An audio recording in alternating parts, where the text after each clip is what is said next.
Recently, my husband was asked to go under a re-examination for his company's health checkup. I suppose this is what happens when you enter your late 40s. Maybe we need a full medical checkup instead of just an annual health checkup. John, my husband, has a chronic disease, and I've always been worried. I'm Lisa. I've been married to John for 20 years. Our only daughter, Dana, has turned 17 and she's applying to college this year. Despite all the ups and downs over these 20 years, I was relieved to see our daughter grow this old enough. I have kept my family together while working part-time at a bakery in front of a train station. And because I was worried about John's health, I've been mindful of our meals, choosing low salt, low oil, and healthy ingredients while cooking. I thought we still had our whole lives ahead of us. But John disregarded my feelings and acted a fool. That was what happened one evening. John came home early. What happened? You're home so early. I ate too much during lunch, and now my stomach is upset. He wasn't speaking in his usual aggressive tone. Because John has a chronic disease, I thought about taking him to the hospital. But he said, "I'll be fine after a little sleep. Just let me rest." So, I decided to wait and see. And after 3 hours, something seemed off with John. John was panting, struggling to breathe, and complaining of pain. "Are you okay?" I decided to take him to the hospital right away. He was laid on a bed in the treatment room, and a nurse came in. The nurse was surprisingly heavily made up. "Are you all right? I'm going to take your blood pressure now. How high was your fever?" It was 99.3 degrees. 99.3. Got it. The doctor will be right here with you. And as she was checking John's pulse, the nurse asked him, "Does it hurt anywhere?" Her eyes sparkled as she said this. She seemed more like a cosplay stripper than a nurse. As I felt a sense of unease, the primary physician arrived promptly. John had to be admitted for further testing. And then the doctor informed us of the results. Apparently, he was on the verge of developing a stomach ulcer and was sternly warned of overeating or excessive drinking. Just as I had feared, it seemed his body was crying out in distress. When John had calmed down and his pain had eased, some of his coworkers came to visit him in the hospital. I rushed to a store nearby to get some drinks for them, and upon returning to his room, I heard some laughter. I only saw his male colleagues come visit him, but I heard a woman's voice. Upon listening more closely, I realized it was the same nurse from before. "We should go camping. It's great to clear your head and breathe in the mountain air." "Let's all go together, boss. I can borrow my dad's car." I heard that camping empty-handed is a trend now. That's right. It's called glamping. They provide everything, from food to equipment. I'll come along, and it would be a great rehab. That sounds great. Let's go after I get discharged. You're quick to make decisions. Way to go, boss! What are you talking about? I see. Everyone loves you. I was taken aback. The idea of a patient and a nurse planning to go camping while he's still hospitalized. My husband is in the wrong too, but I couldn't understand what the nurse was thinking. He's strictly been told to not binge eat and drink, yet he's going off camping? Unbelievable. I pretended not to hear, entered the room, and handed some drinks to his colleagues. A few days later, John got discharged. He had fell in love with the young nurse while he was hospitalized. I kind of knew this, so I wasn't surprised. "You leave this house." "With my pleasure, but don't call me even if anything happens later." I happily granted his wish for a divorce, and so taking Dana with me, I left the house. But Dana seemed upset. "What's this all about? Just telling us to leave without no heads up? What is that grown man even thinking?" Well, he's always been like this. But I do feel somewhat relieved. "No way! I'm not forgiving him. He used you, like a housemaid, cheated on you, and brought up divorce. We can't let this slide. Let's get back at him. It's okay. No need for that. He will see hell very soon. Huh? Mom, have you already planned something? Not exactly. I don't think of him as my father anymore, and I'll never see him again. He really gives me the creeps. What's with that man? Pisses me off. I'm sorry it has to come to this. But you know, Dana, the only thing I'm grateful to your father for is you. I'm so glad that you came into my life. Mom, you don't need to be grateful for that. He's the absolute worst. And he deserves to go to hell. I despise him so much. And then, half a month after the divorce, I got a phone call as I was arriving at my bakery for work as usual. It was Anna, the nurse who my ex-husband cheated on me with. Anna wanted to meet after work, saying she had something to discuss. I reluctantly agreed to meet her. When I arrived at the cafe we'd agreed to meet at, there was Anna in a flashy outfit. Hey, don't mess with me today. Do you know why I had to come and meet you? Well, you haven't said anything, so I don't know. Quit playing dumb. You left after the divorce, but why are you selling the house now? You can't do this. Take down the sale now. Immediately. I think you've misunderstood something. I was the one who bought that house. Oh, did John not tell you anything? Huh? What do you mean? Oh yeah, he never shares anything that'll make him look bad. Before we got married, my parents died in an accident and I received an inheritance. I used that money to buy that house. Therefore, it's not part of the marital assets, and it's mine. Huh? So, you mean John doesn't own a house? That's correct. I wonder if he told you that he owned the house. I don't think it's possible for him to buy a house at his age. So, we're going to be living in a rental forever? I didn't know. He said he was going to sell the house and buy a high-rise condo. He lied to me. Well then, he's nothing but a broke old man. I sympathize with you. But you're married, aren't you? And you even have a child. I'm going to hold you accountable for this. I have filed a claim for damages. I think your husband will be filing for damages soon as well. Huh? My husband knows about this? Of course he does. Cheaters always get exposed in the end. He said he would claim child support, as well as damages, to make you pay for this. What do I do now? It seems that Anna's plans didn't go as she had expected, and she was deep lost and dark.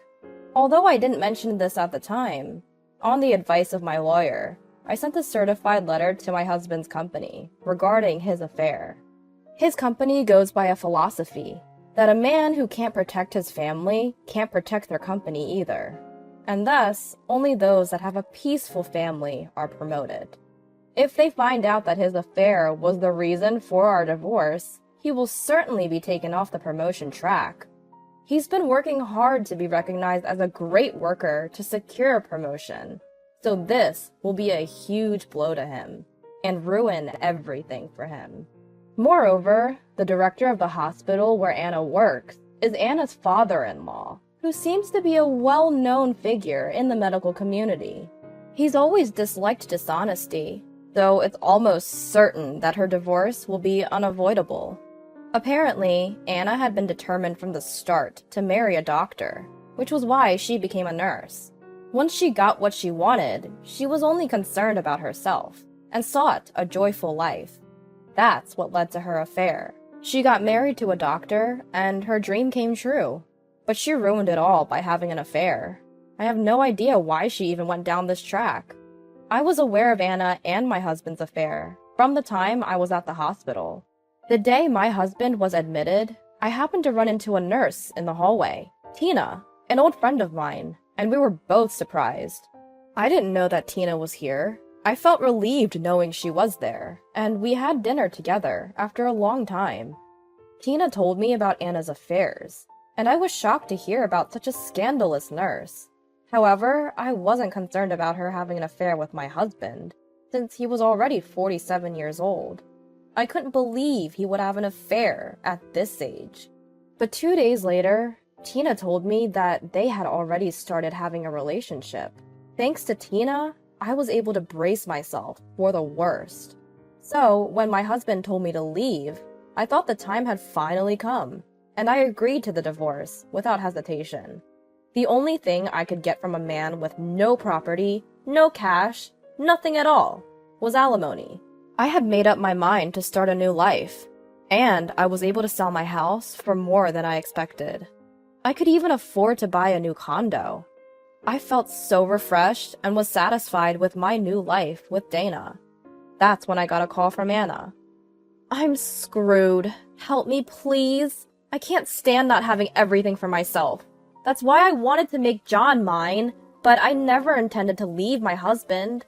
I finally got my long-desired doctor. So, what? I don't understand how that leads to an affair. You know how things can be tempting at times, right? My husband was always studying to become a doctor, so he didn't know how to have fun and was boring. So when I met John, who knew how to enjoy himself and was reliable, I got tempted to have fun with him. I'm sorry, but I want you to talk to my husband. If it's money that you want, I'll pay you enough. Huh? Why would I talk to your husband? Please, tell my husband that there's nothing between John and I. Let him know that John was the one flirting with me, and I did nothing wrong. I'll just act like I was troubled by it all. Please help me out. Can you please do something? Huh? What are you talking about? My husband is stern on getting a divorce from me, but I don't want to divorce him. I'll give John back. So please help me.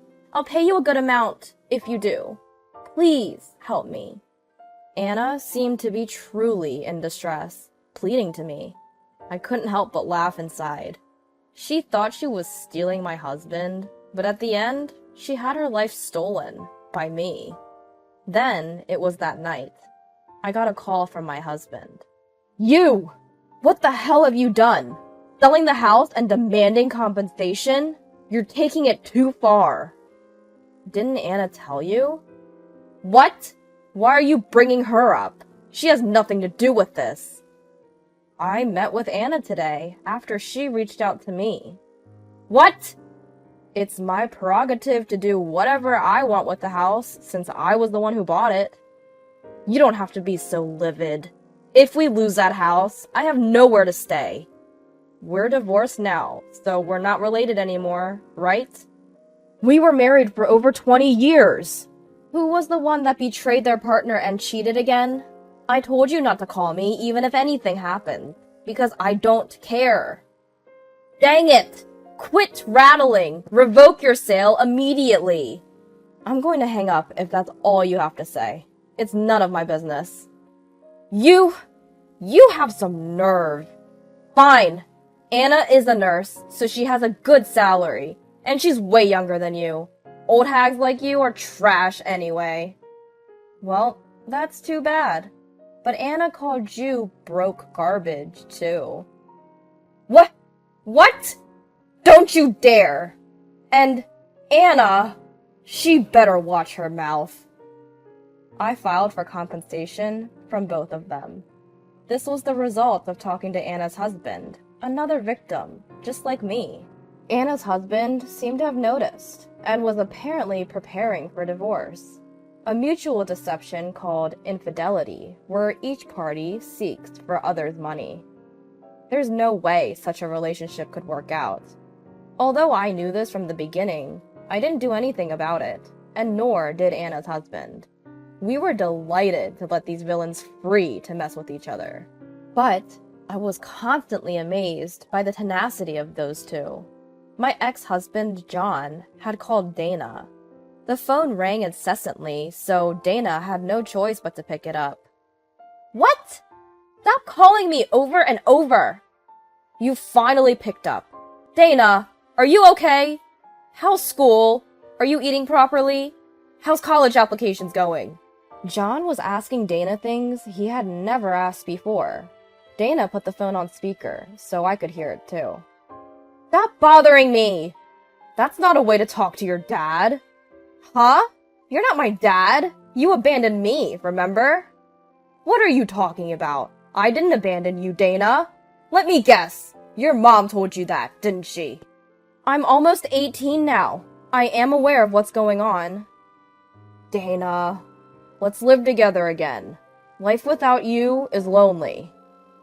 Have you lost your mind? What are you saying? You're the one who cheated on my mom and left us.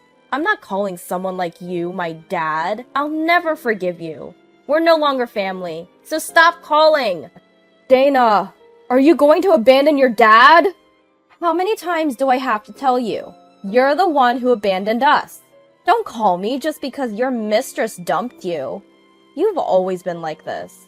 It was so hard to watch Mom suffer. You're so full of yourself. You only have your interest in mind and nothing else. I'm so fed up with you.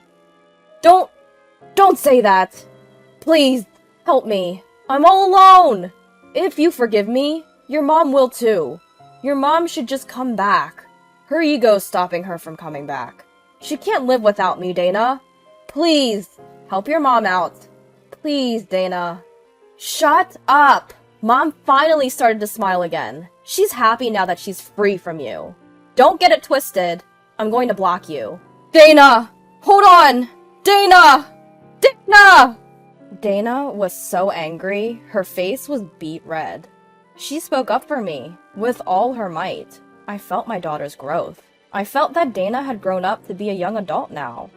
Once Dana starts college and gets a job, my life as a single woman will begin.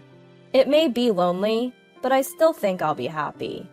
I am convinced that my decision was not a mistake. Later, Dana got into her first choice, and we both cried tears of joy. I was simply happy that Dana's hard work paid off. Of course, we didn't tell John anything. Rumor has it that John voluntarily resigned from his company. Well, there was no point staying anyway. Anna is said to have divorced and moved to another hospital for work in order to pay alimony and child support. And she dumped John. However, due to her flirtatious behavior towards male patients, she didn't last long there. There's no way Anna would be interested in John, who has no money. John is out of work, and I have no idea what he's doing. I was offered an office job at the hospital by Anna's husband, and I am now working there as a full-time employee. My life is stable, and I can afford to pay my daughter's college tuition. Soon, Dana will also have her own family. I truly pray for Dana to get married to a genuine and sincere man.